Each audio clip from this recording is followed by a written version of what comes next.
Hey, what's going on? In this short video, I want to talk about Warren Buffett. Uh, really his education and how he got very rich, the start of the momentum, what he did, and kind of reverse engineer it. Okay. Uh, Before I begin, down below in the description, there's a link. And if you click on it, there is training and education on, I think, the most important part of internet marketing. That is how to convert. Okay. Anyways, Warren Buffett, very rich. Used to be the second richest guy, and now it's Jeff Bezos, the number one guy. Bill Gates maybe number two. Warren Buffett's maybe number three, something like that. Now, for me, I understand how Bill Gates made a lot of money. He built a business. Jeff Bezos built a business. That's not easy. You got personalities, you got people complaining, you got laws, and you got tax crap you got to deal with. Seems like a big old headache. Warren Buffett, he kind of just takes his money and goes, whoop, I'll put it over here, and it just kind of like grows. And it seems like he has maybe an easier life. He just reads all day and everything. I don't know. I could be wrong. I don't really know. I'm just kind of, that's my opinion. So how the heck did Warren Buffett become like so dang rich? I mean, he's like what, $80 billion or some insane money. And I want to start way back in high school, where Warren Buffett really started to make money. And the funny thing is, he started at high school. He had a paper route. He was just banking that money. He was selling gum. He actually went down to horse track races, and he would go and he would pick up all the discarded little betting papers, and there's money on them. People would just throw them away, and he'd pick them up and cash them in or whatever. Uh, Another thing he did was, oh yeah, pinball machines. 'Cause this is a funny thing. He would take pinball machines and stick them in barbershops. He copied the idea from somebody else. I mean, all the stuff he copied, of course. And he would split the money with the barbershops, half-half, when people did their pinball machines. And so he always like, I used to make money, but the funny thing about him, he didn't really spend the money that much. So he kind of hoarded it all. And do you have any idea how much money he had coming out of high school? Like almost $10,000 in 1950. $10,000. I mean, holy crap! How many people have? Do you have $10,000 on you right now? I mean, dang, it's a lot of money. And even believe it or not, in high school, some of them were in stocks. And his goal was to become a millionaire by the time he reached 35. And he actually applied to Harvard, and he got rejected. And then he learned about this guy named Benjamin Graham, and he couldn't even apply to the college at Columbia, but he wrote this heartfelt letter, and he sent it, and someone read it and was like, okay. And after the deadline, they were not supposed to accept people. They accepted Warren Buffett. He got his way in. He wiggled his way in. And Benjamin Graham has this method of beating the stock market by 2.5% per year, which was really, really good. Doesn't seem like that's not that much, but was good at the time. And his method was mostly looking at numbers.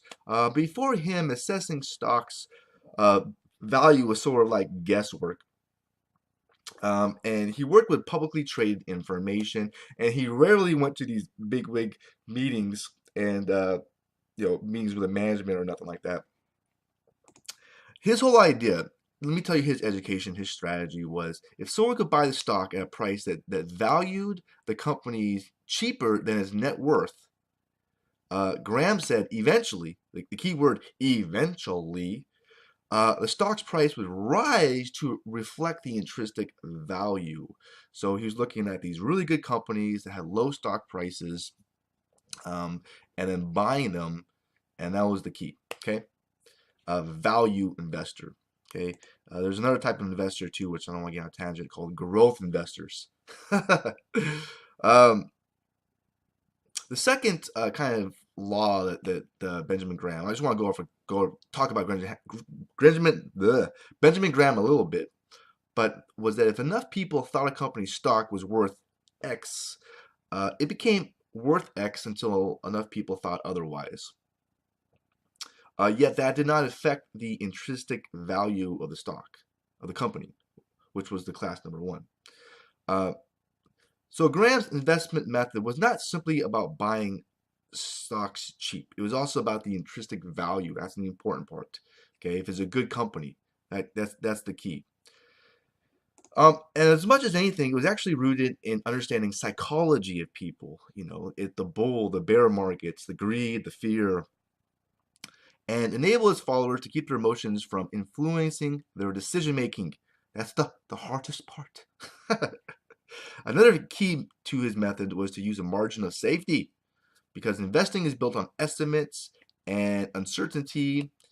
A wide margin of safety ensures that the effects of a good decision are not wiped out by errors. Okay?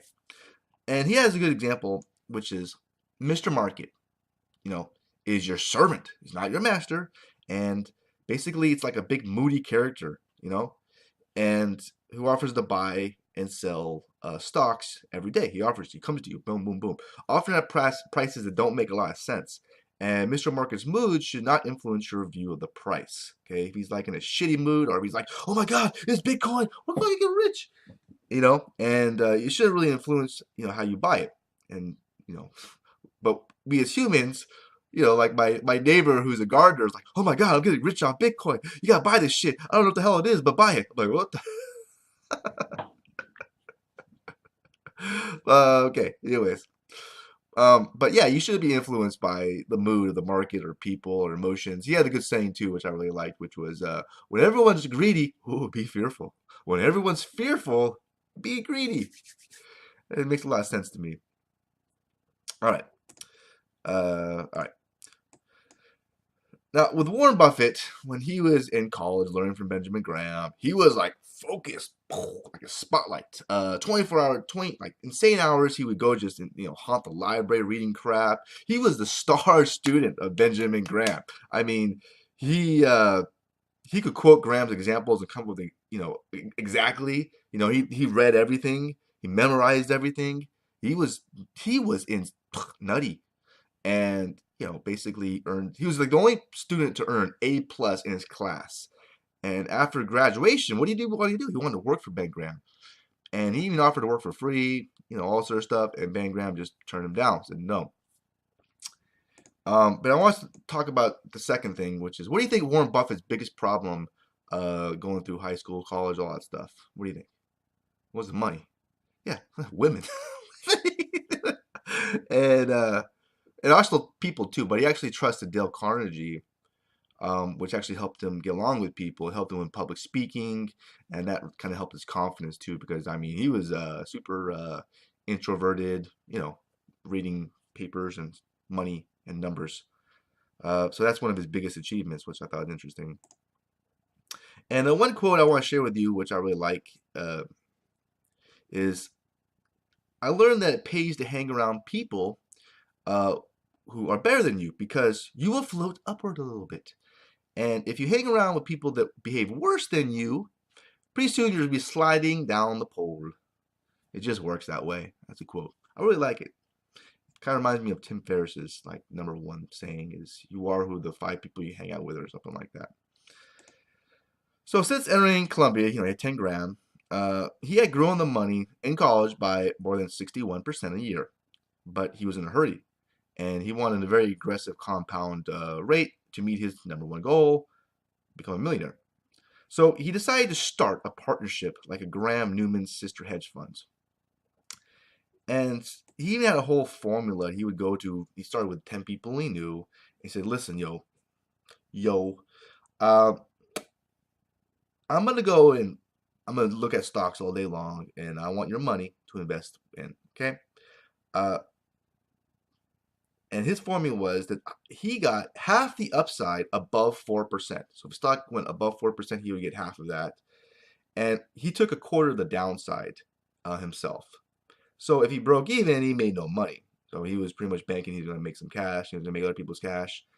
As long as they made cash, they'd be happy. And he could make a bunch of money and then reinvest it, make a shitload more money, and become a millionaire and lick lollipops and rainbows and everybody happy.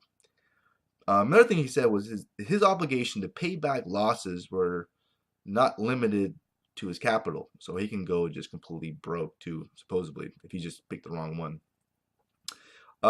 And basically after that, it's history. It's done. He had the how he came across Berkshire Hathaway is another story, but that was the momentum that he needed to grow, and he just kept rinse, repeat, rinse, repeat, rinse, repeat.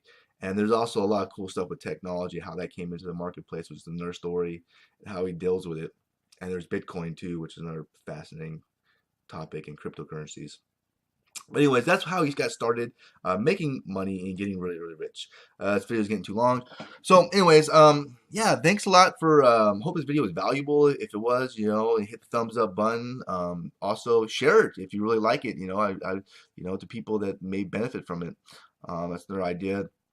If you are interested in making some money online, this online thing's crazy. The social media, I mean, it's a big, big tool that um, you're blessed to have the advantage to take advantage of, to learn and to contribute to the whole society.